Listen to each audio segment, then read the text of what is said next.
ಇನ್ನು ಧಾರವಾಡದಲ್ಲಿ ಕಾಂಗ್ರೆಸ್ ಅಭ್ಯರ್ಥಿ ಪರ ಪ್ರಚಾರದಲ್ಲಿ ತೊಡಗಿದ್ದಾರೆ ಸಚಿವ ಸಂತೋಷ್ ಲಾಡ್. ಫಲಕವನ್ನ ಕೈಯಲ್ಲಿ ಹಿಡಿದು ವಿನೋದ್ ಅಸೂಟಿ ಪರವಾಗಿ ಮತಯಾಚನೆಯನ್ನ ಮಾಡುತ್ತಿದ್ದಾರೆ ಸಂತೋಷ್ ಲಾಡ್. ಕಳೆದ 10 ವರ್ಷಗಳಲ್ಲಿ ದೇಶದ ಸಾಲ, ರೂಪಾಯಿಯ ಮೌಲ್ಯ ಕುಸಿತ, ಚಿನ್ನದ ಬೆಲೆ ಏರಿಕೆ, ಅಗತ್ಯ ವಸ್ತು, ತೈಲ ಬೆಲೆ ಏರಿಕೆ ಕುರಿತು ಜಾಗೃತಿಯನ್ನ ಮೂಡಿಸುತ್ತಾ ಮತಯಾಚನೆಯನ್ನ ಮಾಡಿದ್ದಾರೆ.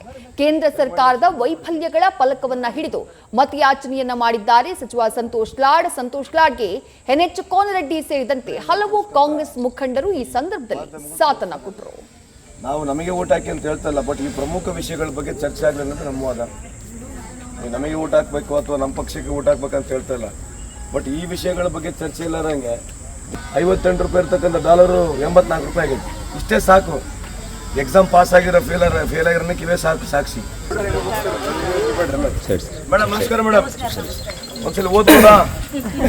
ತಪ್ಪು ತಿಳ್ಕೊಳಂಗಿಲ್ಲ ಅಂತಂದ್ರೆ ಬರಲ್ಲ ಸರ್. ಬಟ್ ಈಗ ನಿಮ್ಮ ಪೆನ್ಷನ್ ಇಶ್ಯೂ ಏನಿದೆಯಲ್ಲ ಸರ್, ಅದು ಸೆಂಟ್ರಲ್ ಗೌರ್ಮೆಂಟು ಸ್ಟೇಟ್ ಗೌರ್ಮೆಂಟ್ಸ್ ಬಿಟ್ಟು ಎರಡು ಮಾತಾಡಬೇಕು. ವಿಚಾರ ಮಾಡ್ಬೇಕಾದ್ರೆ ಬಟ್ ಮಾತಾಡಕ್ಕೆ ಅವಕಾಶ ಕೊಡೋರಂಗೆ ಒಂದ್ ಸೈಡ್ ಮಾತಾಡ್ತಾರೆ. ಏನಾಗೈತೆ ಪಕ್ಷದ ಬಗ್ಗೆ ಮಾತಾಡ್ಬಾರ್ದು. ಹಿಂದೂಸ್ತಾನ, ಮುಸಲ್ಮಾನ, ಪಾಕಿಸ್ತಾನ. ದಯಮಾಡಿ ಒಂದ್ಸಲ ಓದ್ಬಿಡಿ ಸರ್.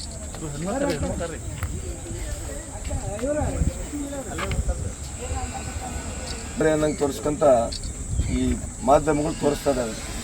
ನಾವು ನಮಗೆ ಓಟ್ ಹಾಕಿ ಅಂತ ಹೇಳ್ತಾ ಇಲ್ಲ, ಬಟ್ ಈ ಪ್ರಮುಖ ವಿಷಯಗಳ ಬಗ್ಗೆ ಚರ್ಚೆ ಆಗಲಿ ಅನ್ನೋದು ನಮ್ಮ ವಾದ.